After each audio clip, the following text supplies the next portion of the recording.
question how advertisers can make ads that users will accept is actually pretty comprehensively answered on our website acceptableads.org. We have started a very long list of criteria. Most importantly, I think, is the overall rule: don't annoy your user. So tone it down on the autoplay, on the flash, on the pop-ups. We find ads that are pretty static, ads that do not get into the content, do not obscure the flow of the website, are mostly the ones that users, even ad blocking users, find acceptable. We think ad blocking can improve the online ecosystem because if we look about the development of online advertising, we see that it kind of turned into this vicious cycle.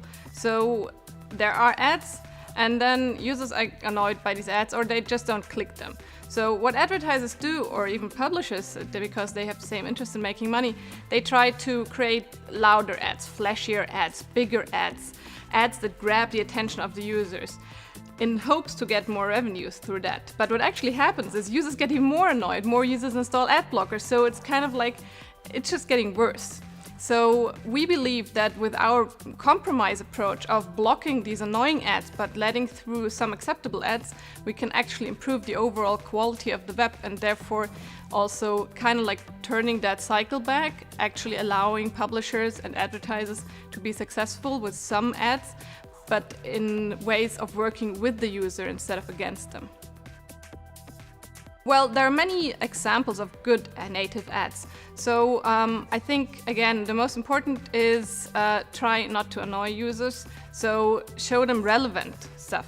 I think that's the most important criteria for native advertising, that it should fit to what a user is looking at this specific website.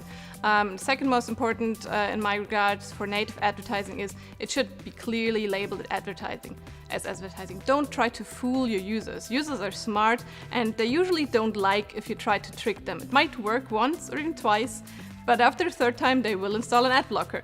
So if you have native advertising that's like recommending you other articles to read, try to be relevant, try to make clear which one is a link to another article on the same website and which one is actually native advertising. Then we actually see that it can work, and it's proven by acceptance and click rates. Our response to the criticism from publishers is actually quite easy. Of course, we do understand that publishers are under enormous pressure in the online ecosystem. They are losing money from users that use ad blockers. So we offer a compromise. We say, okay, obviously you can't continue like this because your users do not like it. But if you worked with us and if you try to follow the acceptable ads criteria, you can regain some of that ad revenue that's lost. So what we're trying to explain to publishers is that we're not just working against them, like many of the ad blockers that block everything, but we're trying to facilitate a compromise. Of course, you can say, okay, that's you're still like part of the problem, but we say we're part of the solution because the problem is not original. Like, there would be no ad blockers if there were no shitty ads, right? So we really try to emphasize that we are the only ad blocker that has implemented such compromise and has actually also various other projects where we try to find ways for publishers to make money off their content.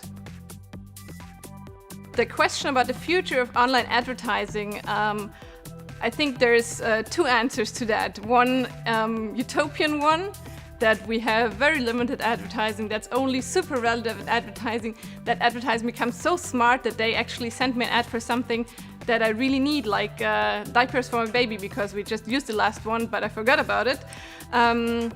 So that would be the utopian one. I think we're still very far from that. And so I go back to the second one, which is the realistic one.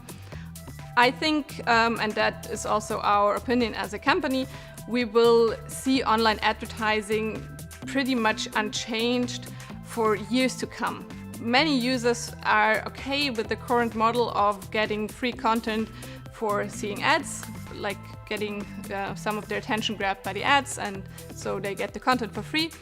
And other users try to block it. So I think the majority probably will just continue to develop like it is, but there will be a growing part where we are forced, where the advertising industry is forced to change their approach towards users. So that's where we come into play.